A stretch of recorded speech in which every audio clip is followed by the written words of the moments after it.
여행을 해서라는 휴적휴식TV 이박입니다. 미넨에서 모스크바까지 2달간 다녀온 동유럽 자유여행을 인문학 이야기와 함께 해설하고 있습니다.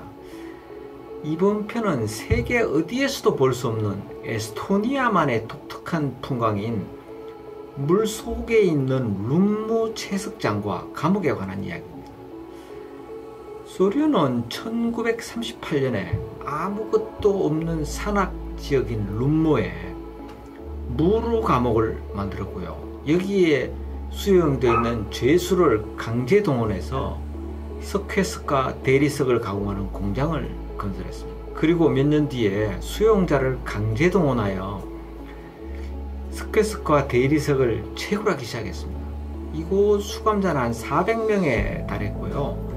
모두가 강제 노동에 동원됐습니다. 근데 이 광산이 처음에는 노천 광산이었는데 지속적으로 채굴이 이루어지니까 바닥이 점점 낮아졌고요. 채굴 현장을 따라서 수용시설 또한 지표면보다 낮은 곳에 건축되었더랬어요.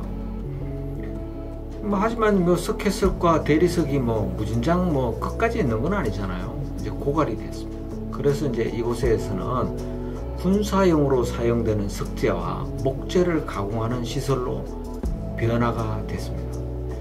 악명 높은 곳이었다고 그래요. 불멸의 그 감옥으로 존재할 것처럼 보였던 무루 감옥은요, 1991년 이제 에스토니아가 소련으로부터 독립하자 다른 곳으로 이제 옮겨갔습니다.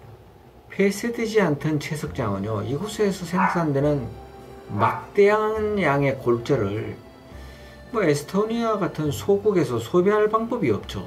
그래서 이제 공급광이 생겼고 결국 2013년에 문을 닫았습니다. 채석장이 운영될 때는 이곳에서 쏟아져 오르는 지하수를 펌핑해서 인근 마을의 생활용수, 농업용수로 이제 사용을 했지만 채석장이 운영이 중단되니까 더 이상 물을 안 퍼내겠죠. 그러면서 이제 지표면보다 아래에 있는 광산과 감옥은요, 차오르는 지하수 때문에 침수가 되고 말았어요. 그렇게 이제 오랜 세월이 지났어요. 근데 이곳에 전혀 의도하지 않는 아주 멋진 풍광이 나타나기 시작했습니다. 오염원이 전혀 없는 청정지역인 이곳에 차오르기 시작한 지하수는요, 바닥이 훤히 보인 수정과 같은 맑은 물이었어요. 가서 보면 이끼조차 없어요. 그러다 보니까 그 물속에 감옥과 채석장 건물이 잠겨서 아주 기묘한 모습을 연출합니다. 이런 풍광은 정말 세계 어디에도 없는 기괴하면서 아름다운 것이죠. 물속에서는 감옥뿐만 아니라 채석에 필요한 거대한 장비들이 고스란히 잠겨져 있습니다. 아주 신기한 곳이죠. 그래서 이 신기한 곳을 찾아다니는 자유여행자들의 호기심을 자극하기 아주 충분했습니다. 실제 많은 자유여행자들이 방문하고 이제 입소문을 타고 또 영화에도 자주 등장하고 그랬습니다. 근데 이곳에 찾아가기가 만만하지가 않아요. 탈린에서 한 45km 정도 떨어져 있어서 엄청나게 먼 곳은 아닙니다. 하지만 대중교통이 원활하지가 않아요. 탈린에서 146번 버스를 타면 채석장 앞까지 1시간 20분이면 도착할 수 있다는 정보가 있었어요. 최근 찾아봤는데 최근에도 있더라고요. 근데 이 버스는요, 하루에 몇 번 없습니다.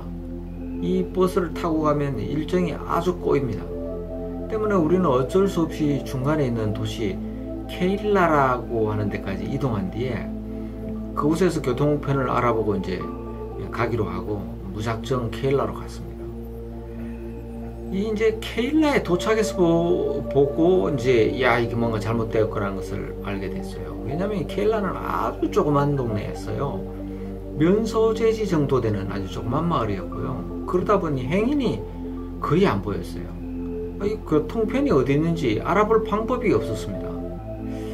한참 이곳을 돌아다니다가 무대뽀 정신이 발동했습니다. 근데 길 옆에 있는 가게를 무작정 들어갔는데, 그리고 이제 룸무커리 가는데 교통번호를 모르겠으니까 좀 가르쳐줘 하고 도움을 요청하니까 영어를 전혀 못 알아듣는 거예요. 그래서 두 번째 가게까지는 제가 헛수고를 하고 이제 세 번째 이제 마지막으로 한번 시도 한번 해보자.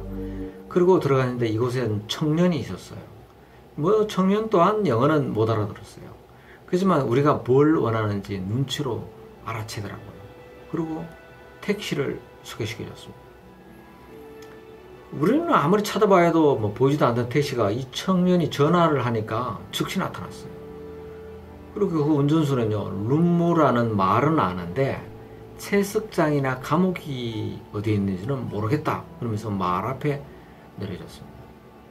사실 현지인들도 모르는 곳이니까 찾아가는 것 자체가 무리 아닌가, 이게 내 정신 나간 거 아닌가 하고 한참 고민을 하고 돌아갈까 생각을 했지만 만약에 돌아갔으면 엄청나게 후회할 뻔했습니다. 도착하고도 쉽지가 않았어요. 입구를 찾을 수가 없었어요.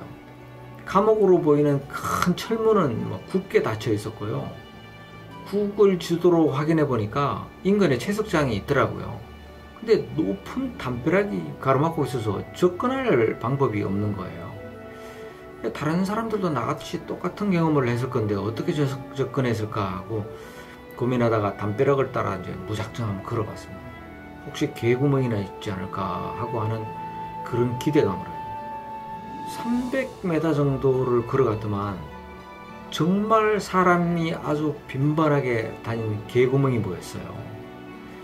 뚫린 담벼락에는요, 출입을 막기 위해서 엉성한 철조망이 있기는 했지만 이미 그 철조망 기능을 상실했고요. 있으나 마나한 것이었어요.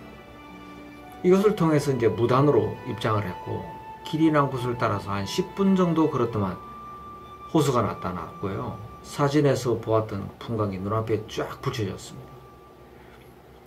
파랗고 깊은 물속에 훤히 들여다보이는 장기진 건물이 몇 채 보였고요. 일부 건물은 중간까지 침수되어 있었습니다. 마침 하늘이 파랬어요. 파란 하늘, 파란 물, 그리고 그 물속에 있는 감옥까지 아주 설명하기 힘든 아름다움이었어요. 우리보다 먼저 와 있는 사람이 2명이 있었는데 러시아에서 왔다고 하더라고요. 아가씨 2명이 맥주를 마시고 있었습니다. 한참 넋을 바라보고 있다가 이 룸무 바로 뒤에 모래 언덕이 있어요. 골재를 쌓아놔서 굉장히 높은 곳인데요. 채석창에서 파낸 자갈을 한 50m 정도 높이로 쌓아놓은 듯 됐어요. 여기 한번 올라가 보기로 했어요. 그래서 여기 올라가서 아래를 내려봤더만 마치 드론으로 촬영한 파노라마 영상 같은 게 눈앞에 쫙 펼쳐졌어요. 나중에 한 사실은요, 이곳이 모두 사유지랍니다. 주말에만 입장료 내고 출입할 수 있다는 것이었어요. 최근에는 이제 온라인으로 1인당 4유로의 입장권을 내고 주말 구분 없이 들어갈 수 있는데 감옥 입구에서 전하면 안내인이 나타난다고 합니다. 물놀이 시설이 갖춰져 있고요. 수중 탐사를 위한 스쿠버와 카약 등도 이용하는 것으로 발전을 했고, 이런 것을 이제 에스토니아 관광청에서 적극 홍보하고 있습니다. 이곳에서 아주 행복한 시간을 보내고 숙소로 돌아오기 이제 버스를 기다리는데, 그 엄마 손을 잡고 지나가던 꼬마아이가 고사리 같은 손으로 야생화를 하루콩 꺾어서 선물로 주더라고요. 처음 보는 사람인데도 그러더라고요. 우리 부부가 얼마나 행복했던지 우리가 가지고 있던 간식을 몽땅 주고 돌아와드렸습니다. 탈린 중심가에서 동쪽으로 가면요, 1710년 탈린을 점령한 러시아 표트르 대제가 자신의 아내인 예카테리나를 위해서 지은 별장 타드리오그 궁전이 있습니다. 하지만 예카테리나는 한 번도 이곳을 방문한 적이 없다고 하고요. 에스토니아 주지사 관사로 사용되다가 지금은 이제 미술관으로 사용되고 있습니다. 2000년부터 이제 미술관으로 개관했는데 이곳에 에스토니아의 많은 미술품을 소장하고 전시 중입니다. 여기에서 뜻하지 않은 사람들을 만났는데요. 한 무리의 한국인 패키지 여행자들이었어요. 모두 지쳐있는 표정을 하고 있어서 제가 물어봤어요. 왜 그렇게 힘들어하냐고. 그랬더니 러시아를 여행 왔는데 320km 떨어진 상트페테르부르크에서 새벽 5시부터 5시간 이상 버스 타고 그곳을 왔다 그러더라고요. 이것을 둘러보고 난 다음에 다시 돌아가야 된다, 그렇게 얘기하더라고요. 왜 이렇게 무리한 일정으로 여행하느냐 물었더니 가이드 추천으로 추가 비용을 들여서 이제 옵션으로 온 거래요. 와봤자 뭐 볼 게 없어서 실망이라면서 완전히 폭망했다는 부정을 드러났어요. 외국 여행할 때 가격 저렴하다고 무조건 선택하면 나중에 이제 이렇게 당할 수도 있구나 하는 좋은 교훈을 얻었습니다. 이궁전은 이제 녹음이 아주 우거진 정말 숲속에 있습니다. 초록초록한 숲길을 따라서 걸으면은 어느새 구남 루살카가 침몰한 것을 기념하는 추념탑을 지나고요. 바로 발트해 해변에 이어집니다. 파도가 없을 때 뭐 모래 해변을 걷는 것도 좋지만 제가 발트해 주변을 지나오기만 했지 발트를 해를 직접 느껴볼 수는 없었거든요. 그래서 제가 손도 담궈보고 그러는데 아주 생각이 남달랐습니다. 이곳에서 이제 동쪽으로 가면 러시아 지역에 있는 발트해죠. 이 러시아 지역의 발트해는 예쁘지가 않아요. 짙은 고동색을 띠는데 이제 이것은 이제 빗물이 이탄지대를 통과하면서 탄밀이 우러났기 때문이라고 합니다. 오늘은 여기까지입니다.